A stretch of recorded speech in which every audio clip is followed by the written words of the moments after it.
नमस्कार दोस्तों, study group परब चौहान यूट्यूब चैनल में आप सभी का हार्दिक अभिनंदन। नमस्कार। आज हम अनुनासिक संधि व अनुस्वार संधि पर बात करना चाहते हैं। अनुनासिक संधि, सबसे पहले हम अनुनासिक संधि को ही लेते हैं। हमारी जो पुरानी वीडियो थी कल की, उसके अंदर हमने चतुर्थ संधि को पढ़ा था। आज हम अनुनासिक संधि व अनुस्वार संधि पे बात करेंगे। सबसे पहले मैं अनुनासिक संधि पे बात करना चाहते हैं हम। तो अनुनासिक संधि, अनुनासिक संधि, अनुनासिक किसे कहते हैं, कैसी होती है संधि? देखो सूत्र है इसके लिए, यरो अनुनासिके, यरो अनुनासिके, अनुनासिको वा, अनुनासिको वा। अब इसको देखो आप, ये क्या कहता है? यर, यर प्रत्याहार के स्थान पे क्या हो जाता है? अनुस्वार, अनुनासिक हो जाता है। क्या हो जाता है? अनुनासिक हो जाता है। क्या हो जाता है? अनुनासिक। कब होगा? जब बाद में क्या है? बाद में यानी क्या है? यर के बाद में क्या होना चाहिए? यर के बाद में, लिख लो, यर के बाद में, यर प्रत्याहार के अंतर्गत जो वर्ण आ रहे हैं उनके बाद में क्या होना चाहिए? अनुनासिक होना चाहिए। क्या होना चाहिए? अनुनासिक होना चाहिए। तो वहां पर क्या हो जाएगा? यानी क्या है? अनुनासिक वर्ण हो जाता है। कैसे होंगे इसको अपन और इसके माध्यम से समझेंगे। देखो यर, यर सबसे पहले मैं ये बात कर रहा हूं कि यर के अंतर्गत कौन कौन से वर्ण आते हैं। देखो यर के अंतर्गत कै वर्ग के ये अक्षर हो गए, ठीक है, चै वर्ग के हो गए, टै वर्ग, तै वर्ग, पै वर्ग, ठीक है। इसी प्रकार से स ये हो गए, और इसके साथ साथ में हम क्या है, इनके अंतर्गत ये भी समाहित करते हैं, जैसे अंग,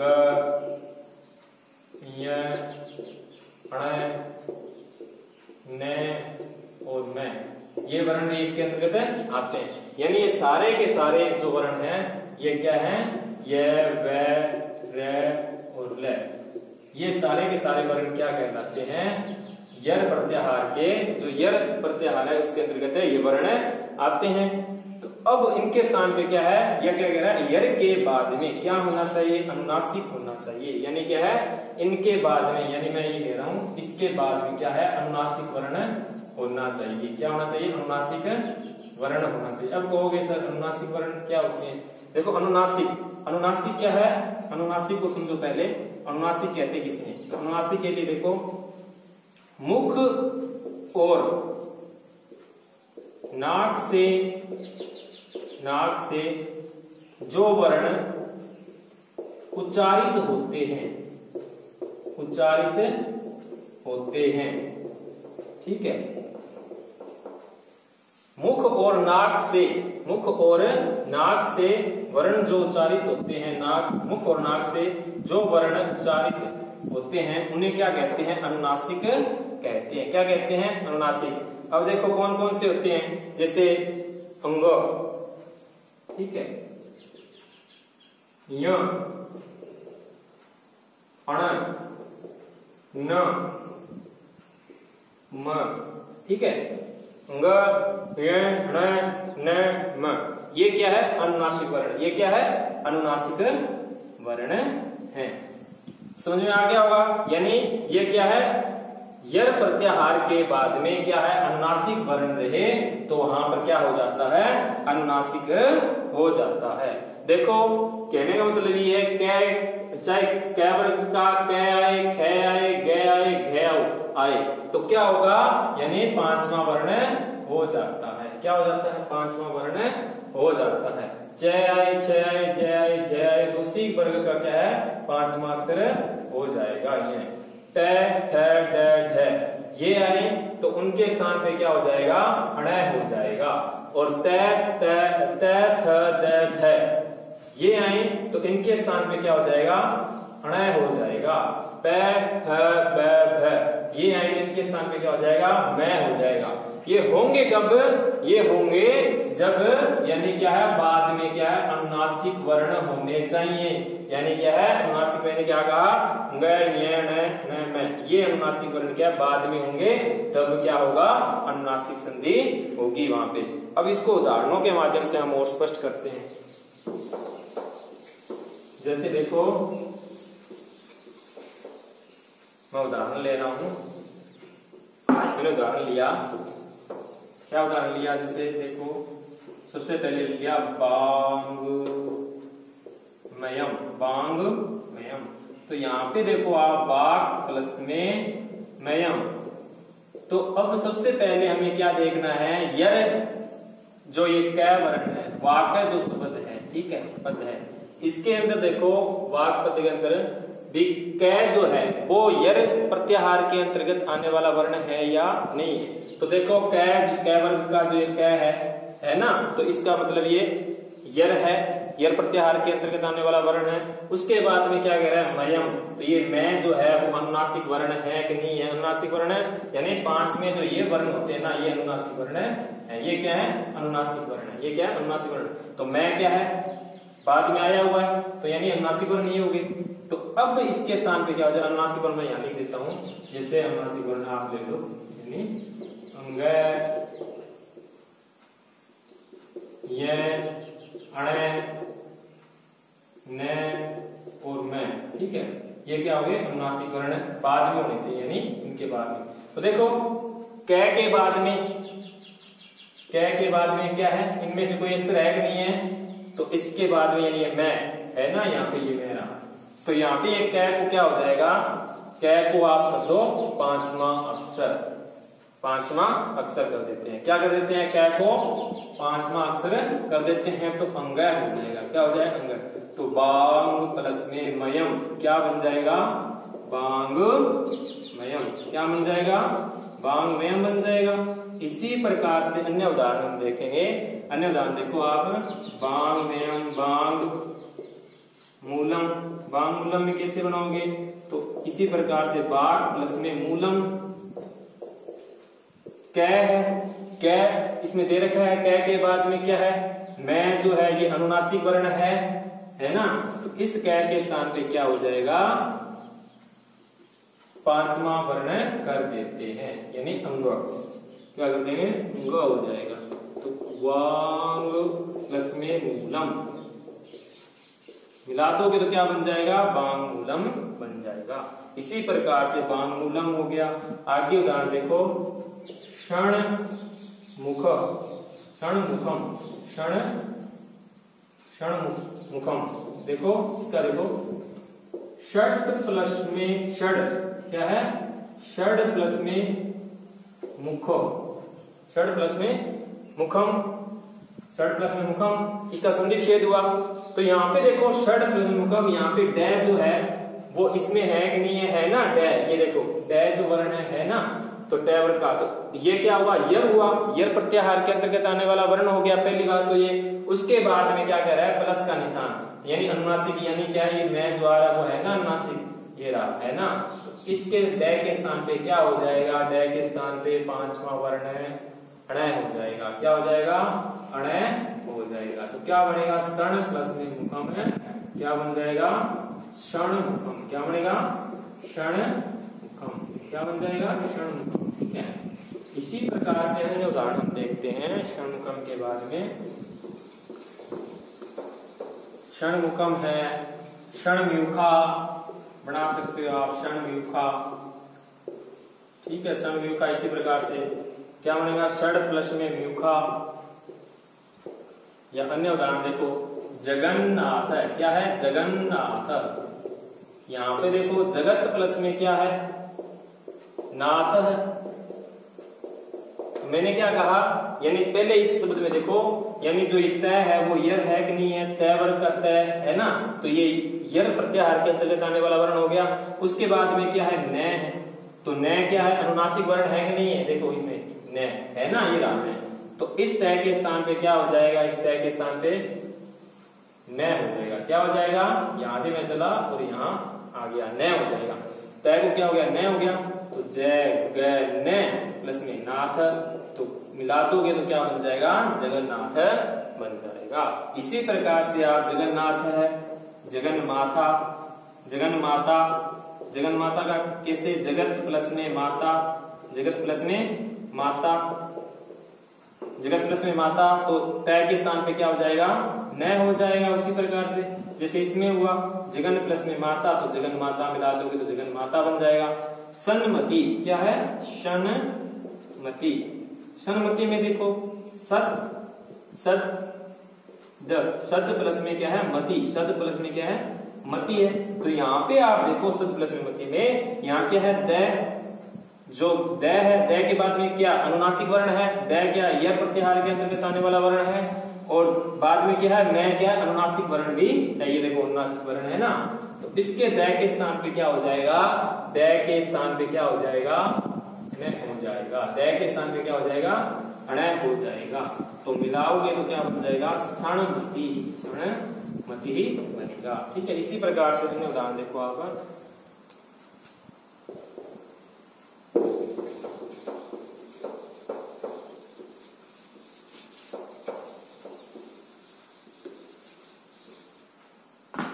क्षण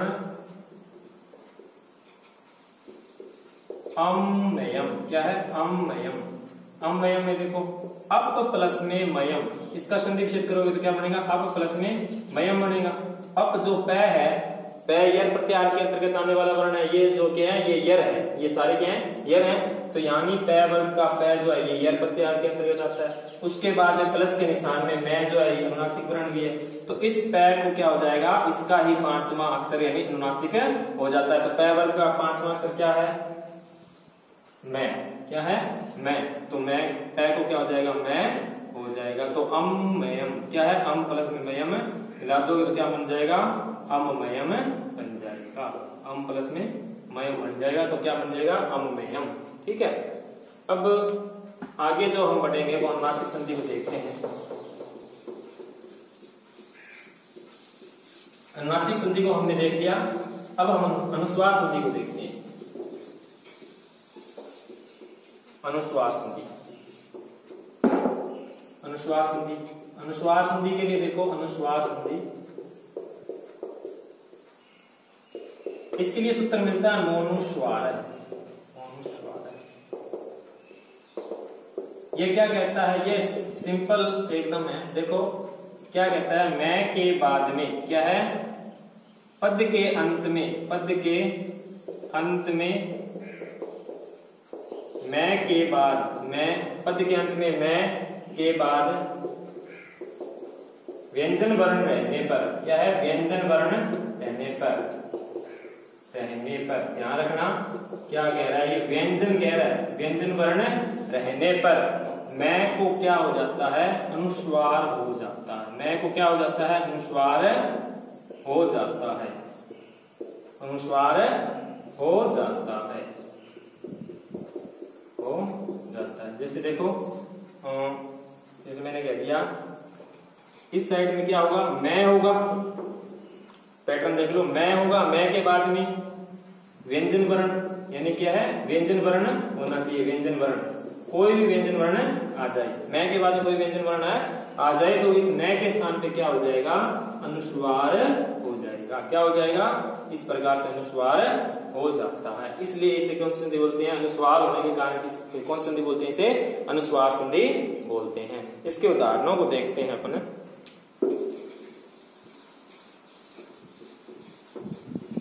जैसे देखो हरिम वंदे, हरिम वंदे यानी हरि को नमस्कार, हरिम प्लस में क्या है वंदे, हरिम प्लस में क्या है वंदे। तो यहाँ पे आप देखो यानी क्या है हरिम, तो मैं जो मैं है, मैं के बाद में ये जो वह है ये व्यंजन है कि नहीं है ना व्यंजन, तो इस मैं के स्थान पे क्या हो जाएगा अनुस्वार हो जाएगा। तो क्या यहाँ हरि है, हरि प्लस जैसे हरि प्लस में वह दे,